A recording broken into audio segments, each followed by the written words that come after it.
Hey everybody, welcome back to another episode of Fanzone Debate. We are here for another match. You saw a couple matches earlier that have now combined to come to this match. You got Jack Pinchuk going up against Joe Farrelly. Jack Pinchuk went up against Brooklyn Vale in a very good season opener. I thought they both played really great, but Jack came out with the win. And on the other side of things, you had Richard Schwartz going up against Joe Farrelly, and Joe taking him out in a pretty decisive 3-1. It was a really, really great match for Joe. So it's going to be interesting to see Jack, obviously last season, playing really well, getting himself to a contender match last season.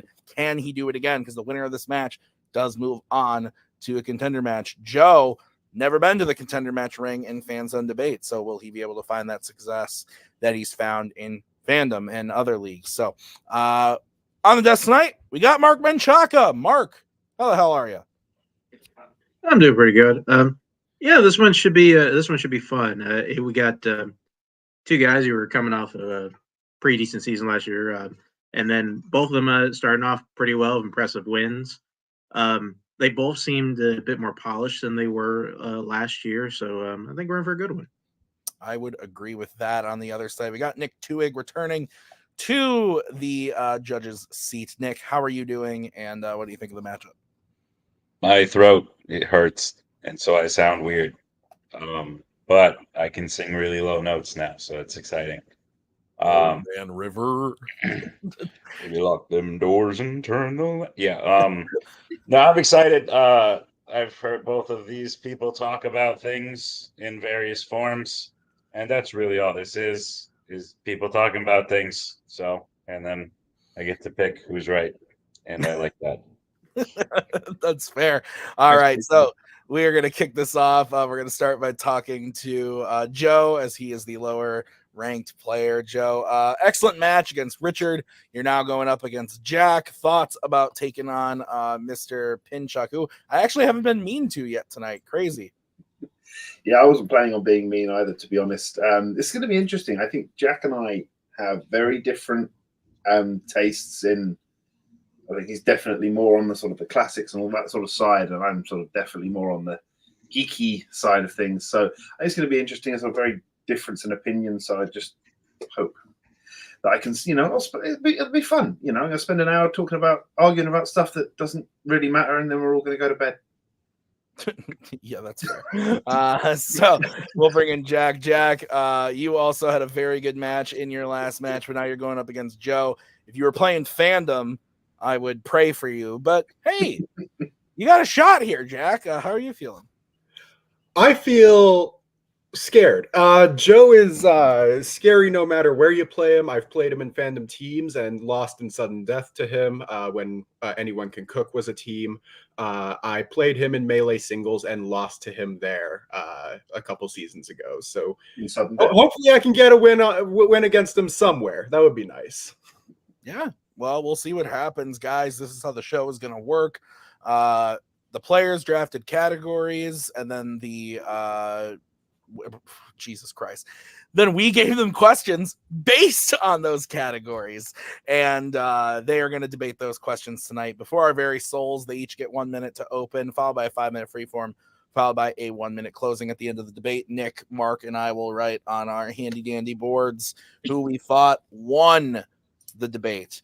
If you get 2 out of 3 votes, you win the point, and if you get the first person to 3 points wins the match. So if we are tied up after the 4 prep round questions, we will move on to a sudden death style speed round. So any questions from the players?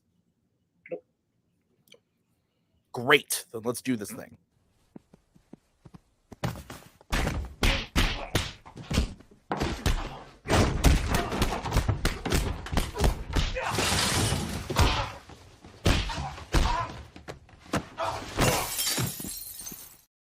All right, so the first of the questions is going to be in the category of Oscars, and this was drafted by Jack. The question is, what classic Oscars year had the best movies represented? How stimulating. So, Jack, you get 1 minute to open your argument. When you start talking, I will come in to give you the 10-second warning when the time comes.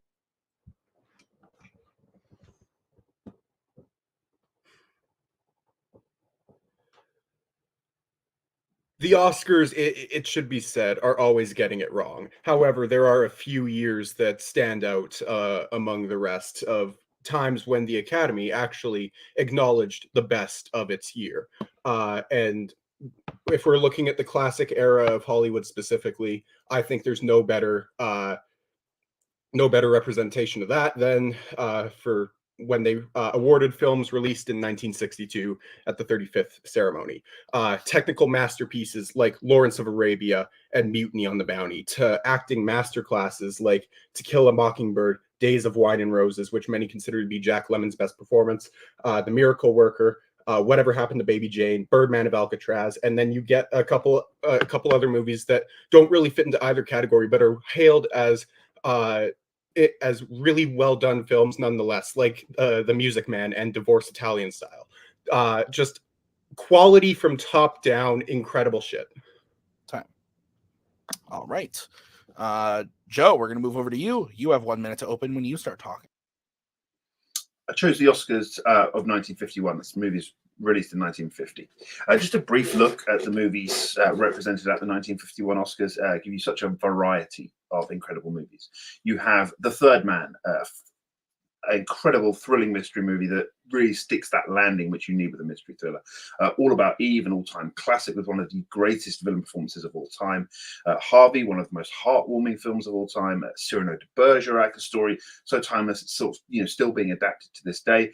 And Sunset Boulevard, Billy Wilder. I don't even think I actually need to talk about how perfect a movie like Sunset Boulevard is. And I think not only is it the year that has the best movies represented, the classic year that has the best movies represented, I think it has that variety of great movies. And I think if you're looking at the best movies, you want that variety in there. You want to be able to absorb different points of view and different stories and different performances and different technical achievements. Time. Okay. All right, guys. 5 minute free form when one of you starts talking. I will throw up the 1 minute warning when the time comes, and I will come in for that 10-second warning. If I feel like we're droning on too long, I'm going to throw up that let's move on. And for the love of God, if I have to shut you up even more and say let your opponent talk, I'll throw that up. But if you don't listen to any of that, I will send Nick Tuig to your house to kill you. Does he have a passport? Yes, I believe he does. So 5 minute free form when one of you starts talking. Let's talk about some of the movies that came out in 1962, 1963. Well, I think, you've got Lolita. The only standout there really is Sellers. Music Man is a 2.5-hour musical with a cast that can't sing. Okay, if you're gonna throw Lolita, which got 1 Oscar nomination, and is what is still a very good Stanley Kubrick movie, by the way, and The Music Man at me, I'm gonna throw Born Yesterday, which is fine. It only has Billie Holiday's performance to keep it afloat. I'm going to throw Cyrano de Bergerac, which has been done better since then, especially a couple years ago with Peter Dinklage. It's because you want to emulate it. Let's talk about Lawrence of Arabia, shall we? In my opinion, I think it's a 2.5-star movie where you could replace the lead with a piece of wood and you wouldn't know the difference.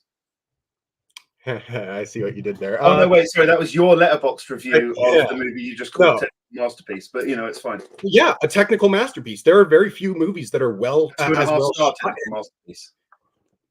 Well, when you have there's more movies than Lawrence of Arabia that came out in 62 that were represented. To Kill a Mockingbird is one of the greatest films of classic Hollywood, or just of all time, with one of the want to talk about that story being done. You want to talk about that story being done better? You can read the book. That is the story being done better. Okay, the book is better than the movie has been said so many times. That is a tired argument. Doesn't mean it's not true. Okay, but even then, with the movie, that is the best possible version of the movie to come out that could be made. Gregory Peck is the perfect Atticus Finch. There is no one else that could play that role as good as him. All About Eve, Sunset Boulevard, and The Third Man are the only movies from that year that I would call really great. Whereas in the like that stand out. Whereas this one, you have The Miracle Worker, which is an incredible which has not just one, but two incredible performances with Patty Duke and Anne Bancroft, both winning Oscars for their performances. Whatever Happened to Baby Jane is one of the greatest psychological horrors ever made, and you get an even better Betty Davis performance in that movie than you do in All About Eve. Birdman of Alcatraz is an incredible Burt Lancaster performance. There's some great movies here, and you get an incredible foreign film with Divorce Italian Style, which is a really dark comedy that has some great comedic beats in it. And yeah, you have a few movies in your year that are great, whereas I have several that are really good to really great. Well, you said there were only 3 standouts, and we'll go back to your Anne Baxter performance. You again in your own letterbox you called it the all-time villain performance, but we'll move on from that. We'll talk about the other movies. You said there were 3 standouts, so I can give you more. There's Father of the Bride, again another story that's still being adapted these days. King Solomon's Mines, Cinderella. Cinderella. You talk about movies that stand out and don't stand the test of time. You didn't even mention Cinderella, which stands the test of time. Annie, Get Your Gun, again, still being referenced. You bring up Harvey, again, one of those fantastic, another great Jimmy Stewart performance. You've got all these sort of different things that give you the different things. You get the technical aspects. You get that sort of the compelling score aspect of The Third Man. You get these other sort of like fantastic, like different performances, all the sort of the cinematography of going around of something like Cyrano de Bergerac. Just the thrilling nature and that psychological aspect of Sunset Boulevard. All these different things give you so many different aspects, and they're all timeless classics. You're going to throw the score of The Third Man at me, which fine, whatever. Then I'll throw the score of Lawrence of Arabia back at you. I called Anne Bancroft's performance in that movie in All About Eve one of the greatest villain performances of all time, because it is. But you get an even better villain performance from Betty Davis in Whatever Happened to Baby Jane. You get an incredible remake of Mutiny on the Bounty, which won Best Picture in 35, and the remake was nominated again and was awarded in several categories as well. Birdman of Alcatraz, Divorce Italian Style, The Music Man is widely regarded as one of the best musicals of that year and has been improved upon since then, sure, on stage, but that movie is still excellent.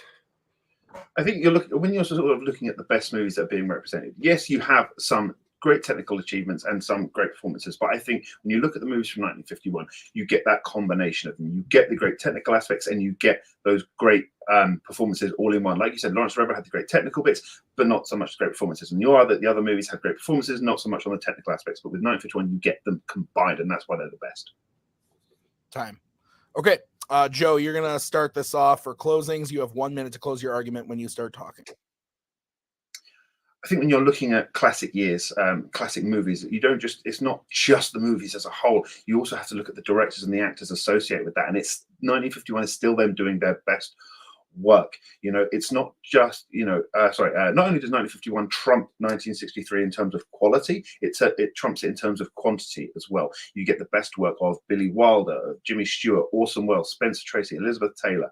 You can try and defend 1963 all you want. By your own admission, even the best movie of that year is only 2.5 stars. And I think that's the biggest issue with it. I think when you're looking at the technical aspects and the performances, yes, 1963 has some movies with great technical aspects and great performances, but when you combine them together, that's the movies of 1951. It's the combination of that work, the work of the great technical aspects from these great directors and also these great performances from these people that I've just mentioned.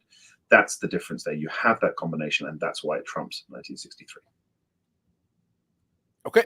Ending a few seconds early, we are going to move over to Jack. Jack, you have 1 minute to close your argument when you start talking.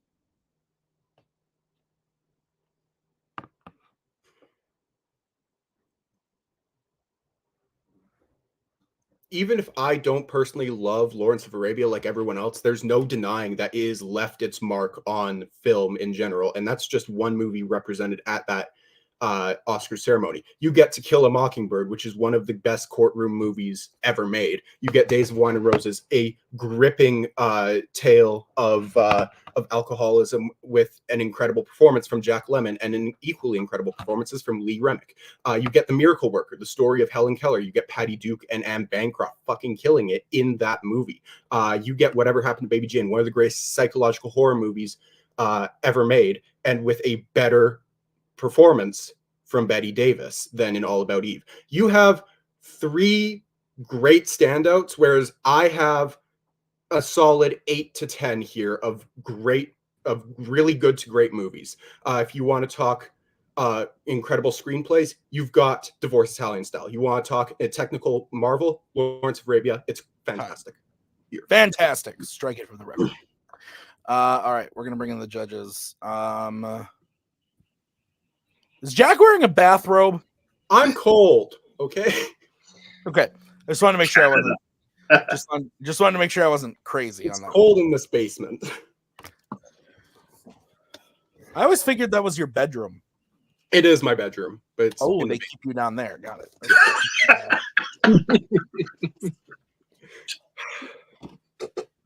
Walked into that one. Yep. My answer starts with a J. What's the second one? A vowel. All right. It's circular in one way or another.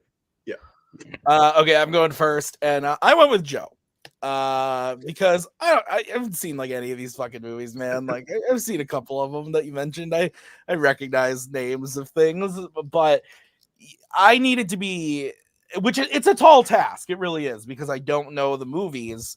You have to tell me why these movies are the best. Like all of your movies are better than all of the movies of the other one, and I found that Joe was able to convince me that the quality and the quantity of his movies were better.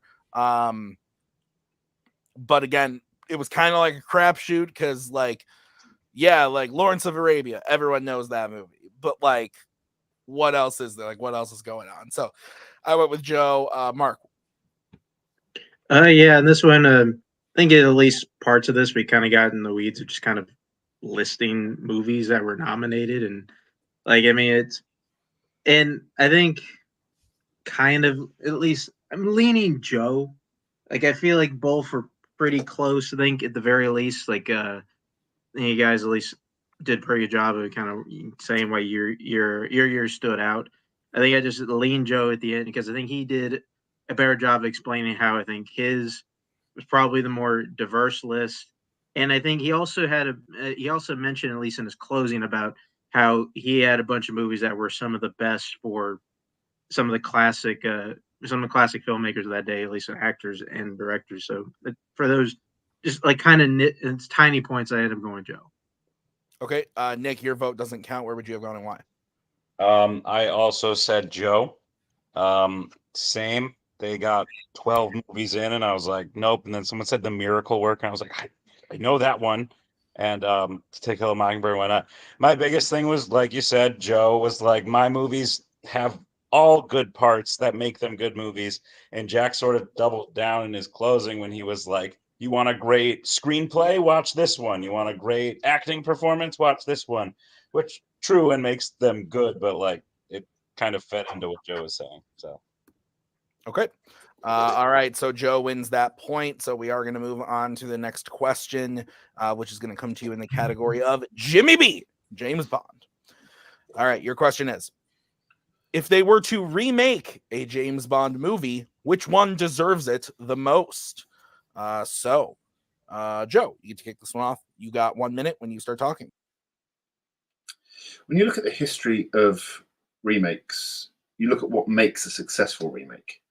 You know, remaking a good movie kind of sets you up to fail. You look at movies like RoboCop and Old Boy, Psycho, Ghostbusters. They sort of prove this. But when you take a movie that had good ideas but poor execution, and you remake those, you have a hit on your hands. You look at The Fly, Ocean's 11, The Thing, Scarface, Cape Fear. A reimagining of a good idea with better execution. And for me, Quantum of Solace is a Bond movie that, for all its good ideas, you have Bond's emotional journey being learned through the adventure he goes on, plus the adventure with Camille. You have Bond going rogue, already been done, but also, it was done with better execution. With better execution, Quantum of Solace would go from the shortest Bond movie that feels like the longest to a respectable entry in the franchise and a strong follow-up to Casino Royale. Okay.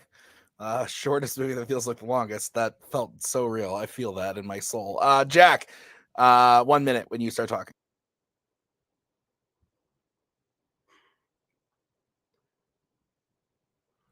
When trying to figure out which of the Bond movies most deserves to be remade, you have to figure out which one most can be most improved from it. And I think that On Her Majesty's Secret Service has the bones of a truly great Bond film, but is trapped inside of a pretty good one. Pretty good one.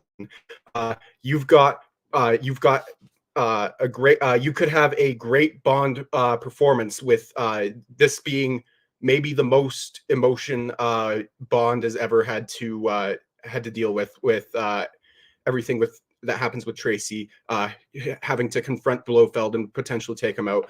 You get Bond going rogue in this one. You get him resigning from MI6 before Moneypenny stops him. You've got the bones of what could be a truly great film, and you don't have to remake anything else to justify this one. Whereas with Quantum, you do.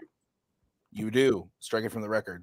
Bond goes rogue a lot, doesn't he? Guys, 5-minute freeform when one of you starts talking. So my biggest issue, Joe, with remaking Quantum of Solace is Casino Royale leads directly into that, and you can't do a Quantum of Solace remake without touching Casino Royale in some way.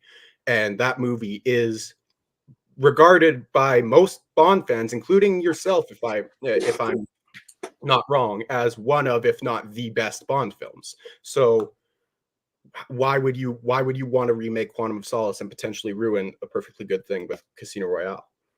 We're going to set up the parameters for how this remake is going to go. You have to look at what affected Quantum of Solace and why maybe it doesn't have that impact that Casino Royale and Skyfall, which fall obviously either side of this movie, do. And there's two main things, really. One, it was made during a writer's strike.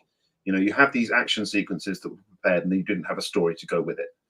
So that's one thing you can look at. The writers at this present time of recording are not on strike. So that's something that obviously could improve it with the better writing. Secondly, you have the fact that they had to have this organization Quantum because at the time, they did not have the rights to the organization Spectre. And that affects the whole through line, not just Casino Royale, but from Casino Royale to No Time to Die, affects the whole through line because they have to go jumping through hoops in Spectre to get everything to connect. So this is, again, little things that you can do to improve it. I don't think On Her Majesty's Secret Service needs improving. You've had the Bond tragic love story 3 times now. On Her Majesty's Secret Service, Casino Royale, No Time to Die. We Have All the Time in the World, one of the best Bond songs of all time, in 2 movies now. That is one of the things that just encapsulates the entire movie throughout the score and everything. And you're going to take that away from it? Not at all. Not at all. You can still have We Have All the Time in the World in this remake. Like, you don't have to do away with everything. You can have a better Bond, because let's be honest, George Lazenby, like, yeah, sure, he was good, but he's the worst of the Bonds. George Lazenby is more of a model than he is an actor. Whereas you can give this role of Tracy to a young actress, and she could do a lot with it. Someone like Anya Taylor-Joy could take this role and with the dialogue that is given to her, just absolutely kill it. Just name that popped into my head, doesn't have to be her, but yes, you can have a proper Bond. You can have some really good tension between Bond and Blofeld in this. A proper face-off between Bond and Blofeld, unlike what we got in Spectre. And it's not just like it's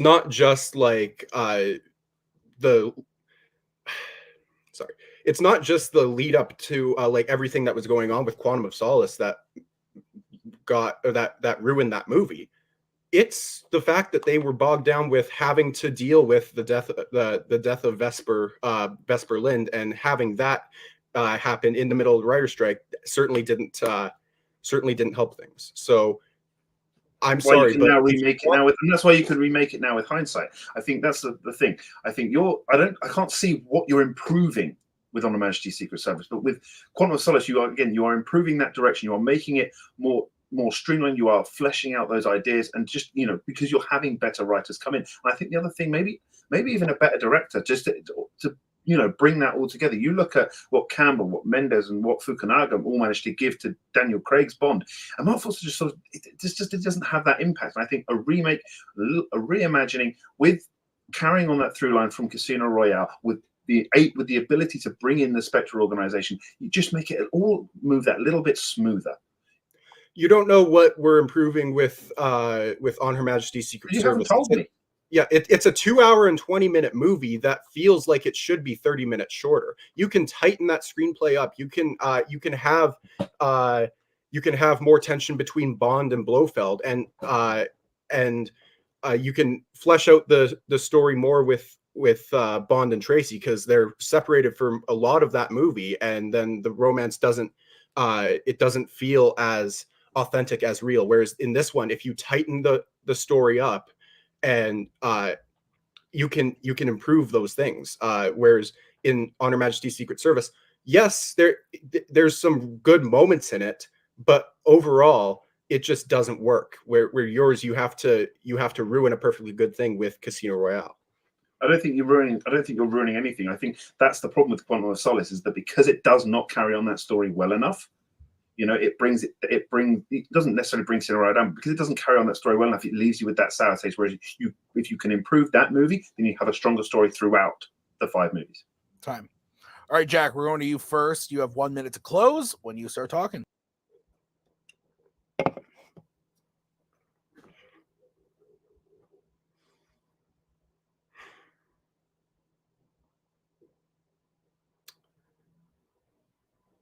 If you remake Quantum of Solace, I won't say it again after this. If you remake Quantum of Solace, you have to acknowledge Casino Royale, and having this take place immediately after Casino Royale, after the death of Vesper, with a completely different Bond, with a completely different everyone involved, it's going to feel weird. It's going to feel unnatural, and it's going to take a lot of people out of the movie. Whereas with On Her Majesty's Secret Service, you have the bones of a truly great Bond film, and when you tighten up the screenplay and focus more on Bond and Tracy, and the tension between Bond and Blofeld and everything there, you can make this one of the 5 best Bond films. Whereas with Quantum of Solace, there's nothing there to begin with, and I guess I don't get what Joe wants to do, because words. Stumbling. Yeah, I got you. You're good. Joe, have 1 minute to close when you start talking. On Her Majesty's Secret Service frequently ranks in the top 5 when you look across the highest rated Bond movies and the rank when people rank movies. Remaking a good movie sets you up for failure. Success comes from remaking a good idea that was poorly executed. Quantum of Solace fits this bill perfectly, as it was adversely affected by that writer's strike and not having the rights to the biggest villainous organization in Bond's history. Not only would remaking Quantum of Solace positively affect the whole series by not having Spectre having to jump through those hoops to connect it all, but also you give that audience a little bit more satisfaction, a follow-up of what was such a great movie in Casino Royale. You're left with that sour taste. I think with better writers, better rights, and a better director at the helm, I think you can streamline this movie into stopping it from just dragging. It's an hour 50 and it feels like it's 2.5 hours. I think that's the biggest problem with Quantum of Solace. You're going to remake it, you can streamline it and make it more accessible to the audience. Time. Okay. So we will bring in the judges.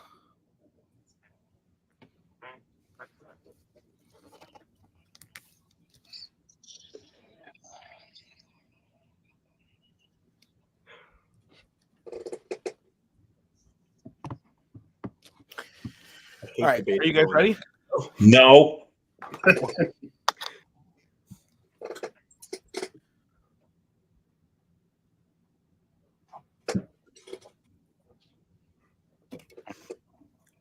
Okay. All right. Nick, you're kicking us off whenever you're ready. Sure. Right. So I said Jack. The point of the Casino Royale, the Casino Royale point, I thought was compatible. I didn't hear anything convincing enough that Joe said that like not hit that point. And beyond that, but they both were kind of pitching like On Her Majesty is long, and a reboot or a remake could tighten up that script. Whereas Joe said like mine's really short, but it feels really like they were both talking about fixing the errors of both of their films that I think they both do have. While I appreciate Joe's I think Joe started off on the better foot, like with the definition of why you do a remake. I actually agree with what he said there. I needed more points. I needed more defense from Joe. So I didn't get that. So Jack is who I voted for. Okay. Before I say who I voted for,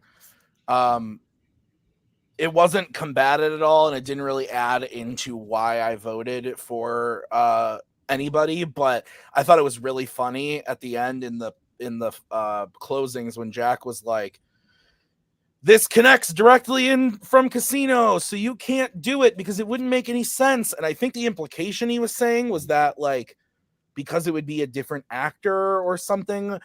And Sean Connery plays Bond in the follow-up to On Her Majesty's Secret Service, in which he is avenging his dead wife. Yeah, different Bond, and in Diamonds Are Forever. And I literally wrote on my board Diamonds because I wanted to bring that up. And if Joe had said that, that would have been a huge dick punch. But he didn't. Yes. I still went with Joey Pants because I did have. He's not Joe Pantoliano, I know, but he did convince me that the Casino Royale issue wouldn't be an issue.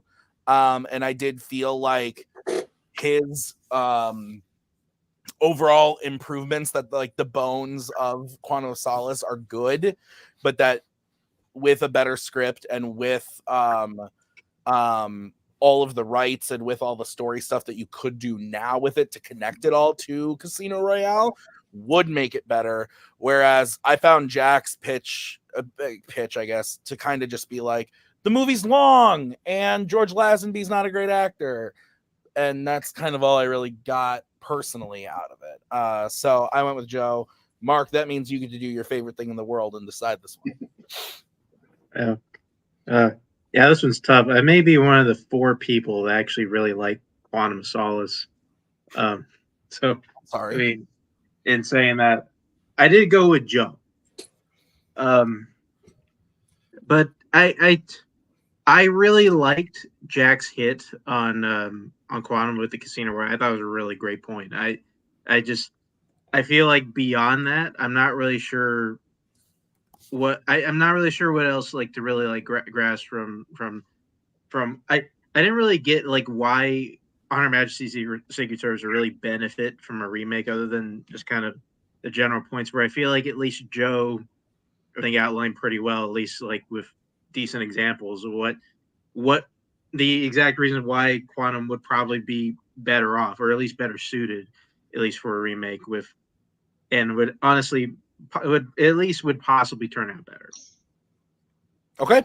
All right. So that means Joe does win that one, and that Jack needs to hit this next one in order to send it to the bonus. So the category is YA. I'm actually very excited about this question. The Macaw helped me come up with this one. What is the most unintentionally funny scene in a Twilight movie? Jack, you get to come up with, or you get to start first. You're opening first. 1 minute when you start talking.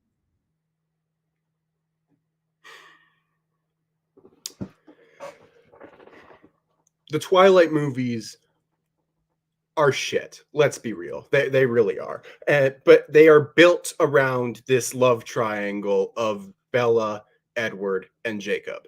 And the Eclipse, the whole last half of Eclipse basically centers around that love triangle with Bella, Edward, and Jacob all going out into the mountains to hide away from Veronica. And while they're up there, it's middle of the night, it's freezing cold. Bella is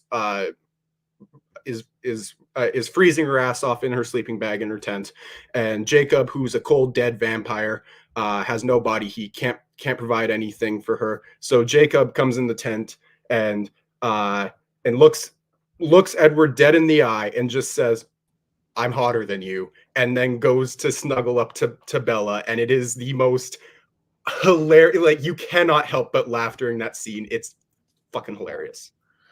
All right, so Joe, 1 minute to open when you start talking. Trying to find the most unintentionally hilarious scene in the Twilight movie is like trying to find the most wooden performance in 50 Shades in a 50 Shades movie. Where do you start?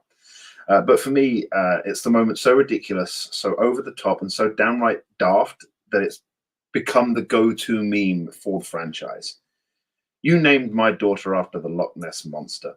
This moment not only sums up the stupid idea of how love is represented in this series, but the ridiculousness of the lines themselves is only outdone by the delivery, which, from a normally great actress in Kristen Stewart, this performance is just so serious that you cannot help but just laugh at what's being presented. It's not the content you're laughing at, it's everything else. It's the script, it's the delivery, it's the whole context of the moment. It's not a funny scene, it's unintentionally funny. Time. Okay. 5 minute free form when one of you starts talking. I actually think your line, the specific line of "I'm hotter than you," is intended to be funny. The scene around it isn't, but the actual line itself, I think, is intended to be a funny line. It's a quip, is what it is. I disagree, because well, here's the thing. I disagree. It is delivered in the most just like straightforward, most serious tone from Taylor Lautner that I don't think it is. But maybe it's because I'm British. Maybe that's why I think it is. Maybe. Regardless, your scene, like you didn't just submit the line of you nicknamed my daughter. Oh no, it's the whole scene. Yeah, you submitted the whole scene, and that whole scene is so violently disturbing for me because it's Jacob telling her that he imprinted on her daughter, which and the language in that scene used to that is used makes it so violently uncomfortable. I cannot laugh at it. Like it's he's like, so that I don't have any control over this. It's like, and she's like, you imprinted on my daughter. He's like, I can't control that. Like, yeah, I think you look at the natural definition of imprinting. It's what a child does when it sort of sees its parents for the first time. It's that. It's not. That in itself isn't creepy. And that makes it even creepier. That is something when a child happens when they see their parents for the first time. That makes that so much creepier. Yeah, but look at the series as a whole. We start off. The series itself already raised problems at the beginning with a 100+-year-old man falling for a teenager. So why stop there? That's what the series is. Your moment itself, I actually think you fail to understand sort of the nuance of that.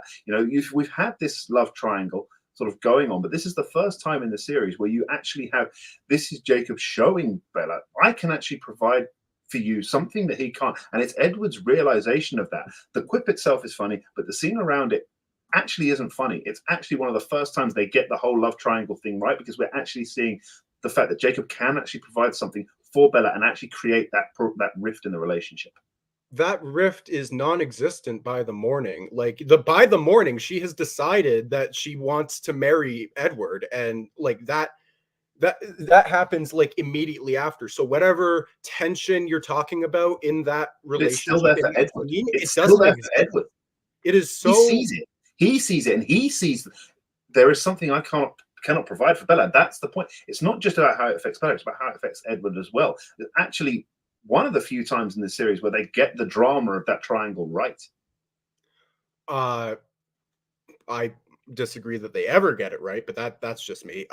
Look, if we're talking about what is the most unintentionally funny scene, I think Jacob locking eyes with Edward as he snuggles up to Bella and just says, "I'm hotter than you," in the most serious fucking tone, and having Robert Pattinson just have to stare at him and just listen to what the words that just came out of Jacob's mouth. I think that's hilarious. Whereas Jacob sounds like Edward, like there's issues with all the relationships in these movies. Jacob sounds like a pedophile in that scene. It is uncomfortable, and I cannot. So it's laugh. not. So you'd for say that it's not. reason. You'd say it's not unintentionally funny. You'd say it's creepy. Yeah, it's creepy, not unintentionally funny. It's really creepy. Well, I'm saying it's unintentionally funny. That's the point I'm trying to make. Look, the line itself around that you imprint, you name my door after Loch Ness Monster. That is a dumb line. And Kristen Stewart is a good actress. Her over the top delivery just makes it even dumber. And it's a laughable scene because of everything that's going on around it. Everything that's going on is it's just a completely laughable scene. The dialogue around it, the context around it is like you are getting angry about this thing that, so you've already been explained to you, is completely out of someone's control, and just the seriousness in which she delivers those lines, it's just nothing about that scene can be taken seriously. It's completely unintentionally making that audience laugh when it should be treated, when the audience, it's intended to be treated as a serious scene, whereas your scene, it has a good quip which was intentional and also creates that more drama, creates that rift, not necessarily between Bella and Edward, but for Edward personally. You think everything in your single scene is so bad that it cannot be taken seriously? Nothing. Absolutely. Everything in the Twilight movies is so bad it cannot be taken seriously. It's not Except your anything new in your scene. Time. Okay. We are going to start with Joe on this one. Joe, you get 1 minute to close when you start talking. Jack actually managed to choose one of the few scenes throughout the saga which actually succeeds in furthering the love triangle that is the main focus of this quintrology, whatever, in a believable way. It's a scene that finally shows both Bella and Edward that there are things they cannot offer each other. My scene, on the other hand, tries to work itself and play itself off as serious. This is the worst thing that could ever happen moment of drama, but it's just laughable in terms of the story beat, the dialogue, the delivery, the physical performances, the body language. Nothing about this scene can be taken seriously. You look at the way and hear the way Kristen Stewart delivers that sort of the main crux of the line. It's just not done well, and it's just laughable. Nobody memes Jack's scene. You go to Twitter, Facebook, TikTok, and still 12 years after the movie's released is being universally acknowledged. This is the scene that shows how ridiculous the Twilight Saga is. Nobody goes back to the You're Hot scene. They go back to this scene. Time. Okay. We are going to go over to Jack. Jack, you have 1 minute when you start talking.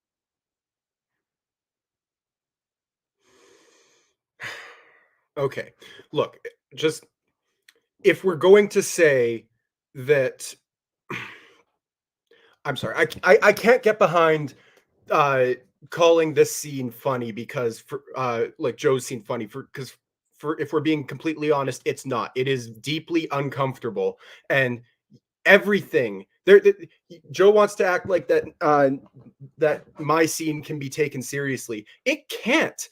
Bella has had her mind made up from movie one that she wants to be a vampire. That's how the first movie ends, with her telling Edward that she wants to be a vampire. And then she keeps telling Jacob throughout New Moon and Eclipse that they can't be together because she's with Edward and she wants to be a vampire. And Jacob can't fucking accept that. And it all comes to a head the morning after it. And in this scene, this is Jacob's last ditch effort to try to get Bella to stay with him, because and he looks Edward dead in the eye and goes, "I'm hotter than you," and it doesn't work. It is terrible. Time. All right. Gonna bring in the judges, who Mark looks annoyed. That was unintentional. Puns.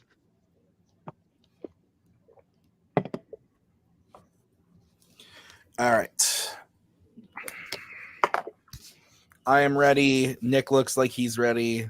When Mark is ready, you can kick it off, Mark. I just wrote it weird. Yeah, you know, I'm sitting here talking about Twilight. You know, this is how we all dreamed of spending Sunday night. You know, I ended up going with Jack. Um, I mean, I think whenever it came down to it, like as kind of Joe was trying to kind of construct an argument that like like the scene that Jack picked, like his hits on Jack's scene, I didn't really buy it, and then like kind of, and I feel like I was kind of just kind of lean more like with Jack how like Joe's scene is just kind of weird and like there's not really a ton of funny. When I mean every time Jack said I'm hotter than you, I did chuckle to myself. So like I have to like I feel like I had to give the point to Jack on that one. All right, Nick. I bought it, the hook, line, and sinker, so I voted for Joe. His biggest hit, the question was unintentionally funny, and Joe's biggest hit was, I believe that line is supposed to be funny. I think there was a way to combat that by saying, I think the writer thought they were being funny, and it winds up being funny because it's so bad. So, like, in a way, the intention was off, but I didn't hear anything like that from Jack in countering Joe's argument there. It's all creepy, just to be clear. So funny, yeah. You're kind of laughing at how ridiculous the things that are happening in front of you are. But that was my biggest point. Is Joe was kind of like, your moment is intentionally funny, and I didn't hear anything against that. I don't like deciding them.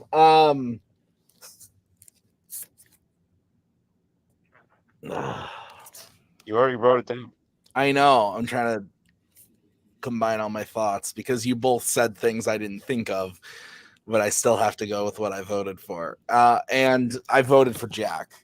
And Nick almost convinced me a little bit that I shouldn't have.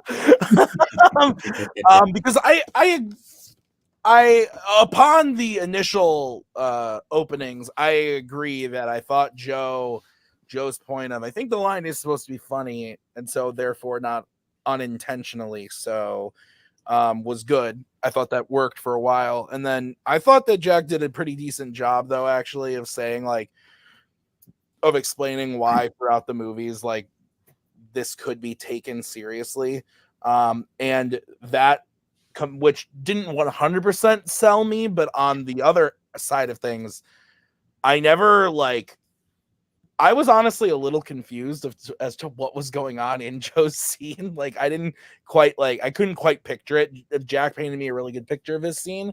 And so, like, when Joe was talking about, like, well, this is unintentionally funny, the humor, the performance, or like the performance and the script and the dialogue and stuff, I just heard that like one line over and over again, and I didn't really know the context. And so I was a little confused, to be honest. It's been a while since I watched the movie, so but I did go with Jack, which means we are moving on. So this is wild. We're gonna get into the final question, which is gonna be interesting for sure.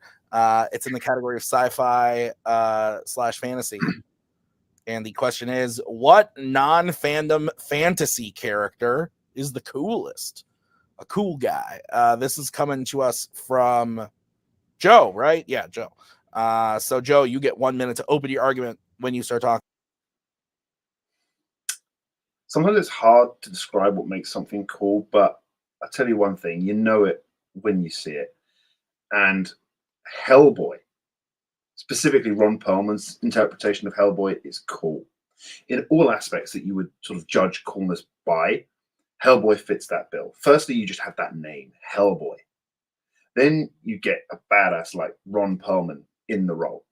And what Ron Perlman and Guillermo del Toro create over both Hellboy movies is a character that oozes cool. You have the look of the character, the quipping, battling demons, punching Nazis, cigars, big guns. But more than that, you have a character who strives to abandon their hellspawn origin and do something better and be supportive of the ones he loves. And in general, that is a cool thing to do.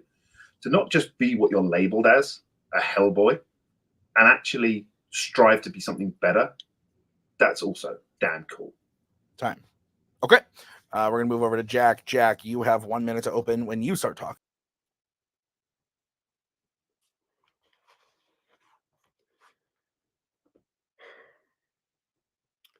Jareth the Goblin King from Labyrinth is easily the pick I would go with. I had first pick. I took him.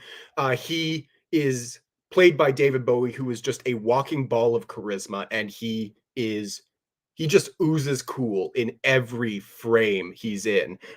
His dance with Jennifer Connelly, he just looks so cool in that scene. This whole world, this whole fantasy world revolves around this one character. He can teleport anywhere. He can shapeshift into an owl. He can create things out of midair. Yeah, he's kind of the villainous character at the end of the day, but he is so fucking cool. You kind of just want to you kind of just want to hang out with him. He is just wild in every way, and when you get David Bowie, who is maybe one of the coolest people ever to live, you've got a cool ass character.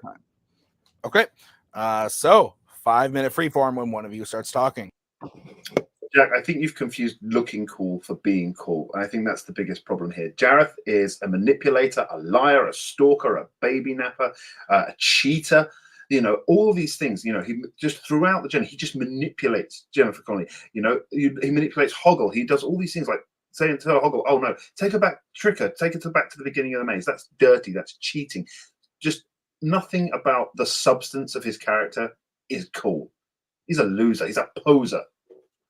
Look, Hellboy is cool. I would call Hellboy cool in the same sense that I would call Amleth the Beowulf from the Northman cool. He's played by a badass actor who has a cool name and is good at beating the shit out of people.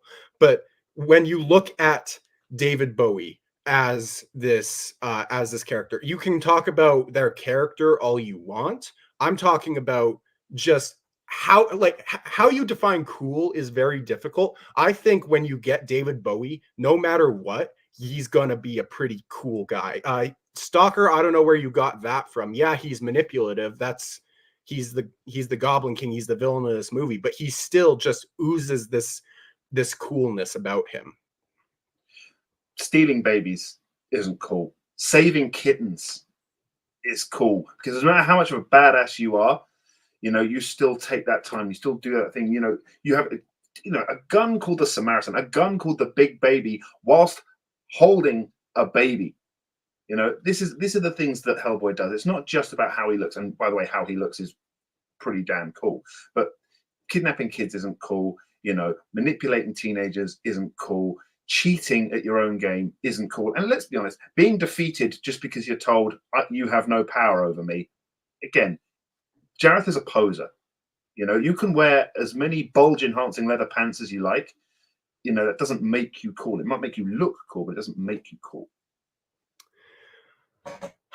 I think, look, you're throwing the coolest thing you can do is help other people at line, and like, yeah, that's a good motto or something that you learn in elementary school. But like when you're just looking at the character, let's look at them just not as people, but as characters of like, what can they do that is cool.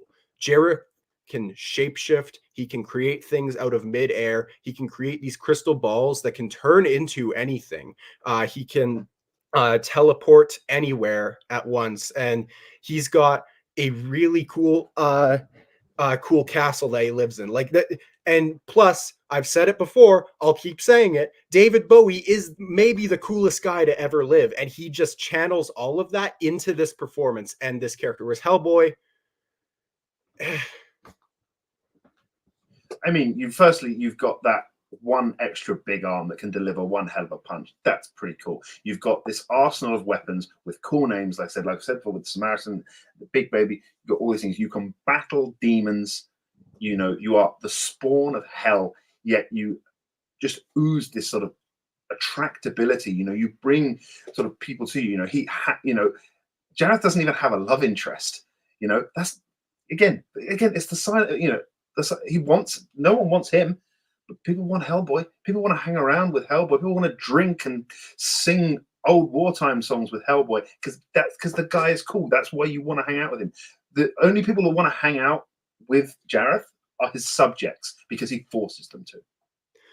If you're gonna try to throw the love interest angle at me, that is not a healthy relationship that they have. It's quite toxic. Hellboy is essentially Jareth's relationship isn't. Oh, I never said it wasn't. I'm saying that you're trying to say that it's not. And like Hellboy is a very toxic individual. Like he is essentially a man-child you look at the Golden Army, who has these cool powers. Whereas and he's a terrible love interest for I can't remember her name. But you look in the Golden Army, you look at that sort of drunken conversation he has with Abe Sapien. He's talking about how he wants to become more supportive, how he wants to become better. He still wants to better himself, whilst also still just looking the way he does and looking, and again, it just exuding that sort of coolness. But Jareth, at the end of the day, although he looks cool, it's style over substance. Whereas Hellboy has the substance and the style to be cool and not, again, pose. Okay. So we are going to start with Jack on this one. Jack, you have 1 minute to close your argument when you start talking. When I think of who is a cool character, I don't think of the substance of that character. I think of the style of that character, just to draw on what Joe was saying there. Jareth is a cool character. Yes, he is.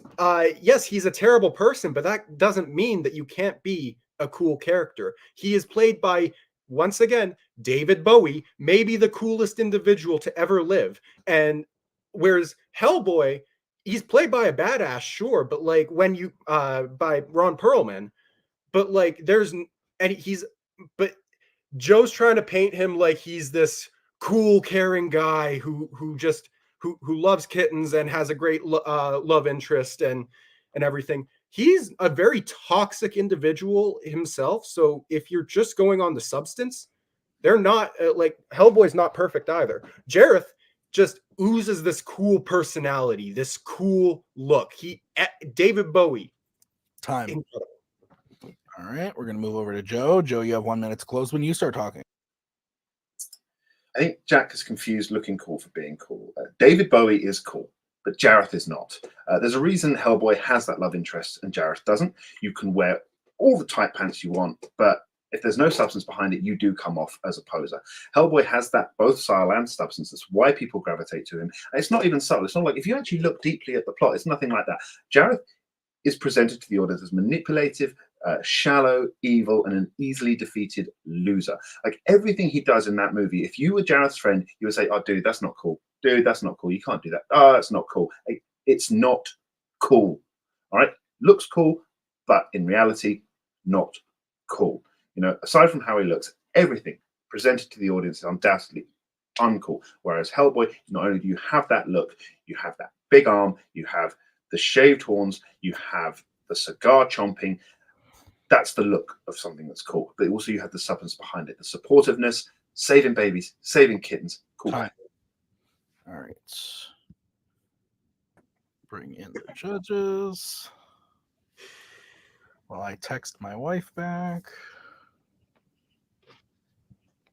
Beautiful. Okay.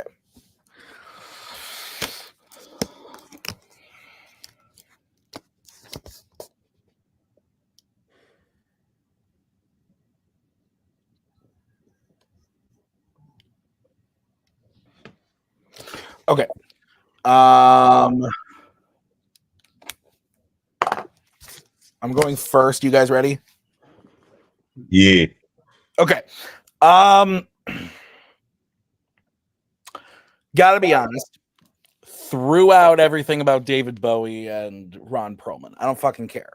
I'm thinking about the character. Granted, part of their performance could bring out the coolness of the character.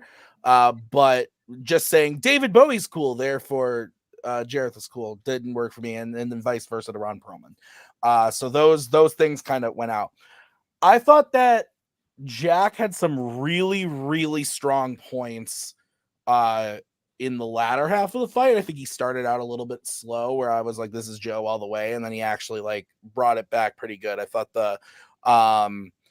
the fight against the style over substance thing, he started to stumble, but then he was like, he can do this and he can do that and he can do that. I thought those were great points. And then he even brought up like, okay, so your guy like wants to like, you know, like not be as toxic as he is. He's still toxic. Like I thought that was a good point.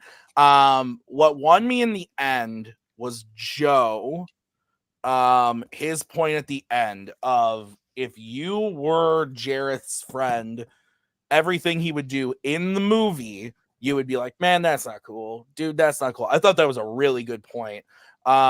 Where I think Joe said it really well throughout the whole fight of like, he may look cool, but everything he does and says and is otherwise is against that. And that Hellboy may have some ugly stuff, but overall style, substance is cool. So I went with Joe. But it ended up a lot closer than I thought it was going to be completely honest. Like I thought Joe was running away with it and Jack was convincing me towards the end. I wasn't sure, but Joe's closing really sealed it for me. So Mark, are we moving on to Nick, or is this it? Well, I just want to say there was another debate that was settled here today, because I've heard people talk about it before, but stealing babies is in fact not cool. You know, I'm glad we brought that. I'm glad we settled that here today. So I did go with Joe. I think kind of Tim touched on it a little bit. I think Joe kind of played a bit of a smart game, and he kind of made Jack kind of defend Jareth kind of thing more than he kind of was able to attack Hellboy. And I think some attacks he made were good. I feel like he made Jack go on the defensive for the majority of this match. I think that kind of hurt him. I think Joe was able to throw in more attack and defense points here. Okay. So Nick, your vote doesn't count, but where would you have gone and why? I want to say two things. One, saying David Bowie is cool, therefore Jareth is cool. It's kind of like saying Steve Carell is funny, therefore the guy in Foxcatcher is pretty funny.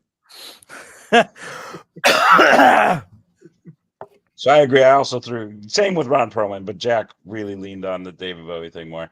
So I threw that out as well. And the other thing I wanted to say was that Joe very much did sound like an elementary school teacher talking to a kid, being like, "No, those kids aren't cool. Like the ones that are like skipping class and like pushing people. Like they're not cool. Like do your homework. That's cool." And I bought it. So I was like, yeah, it is cool to be nice and save people. Cool to pay your taxes on time. Yeah. All right. Well, that does mean your winner is Joe Farrelly. We are going to move into post-match interviews. Jack didn't make it to the bonus round this time, but had a good game nonetheless. Got a point on Joe. How are you feeling about the match overall today? I'm just happy I got a point. Honestly, I wasn't feeling terribly confident about the Bond question in particular, or the because just debating Bond against Joe Farrelly sounds like a nightmare, and having now done it, I can tell you it is. And then the YA question, I thought he was done because that was the scene I also would have went with had I had first pick, but. Yeah, no, I'm just bummed I lost the Oscars question because that was the one I'm like, great, I've got this. Let's focus on the fantasy one.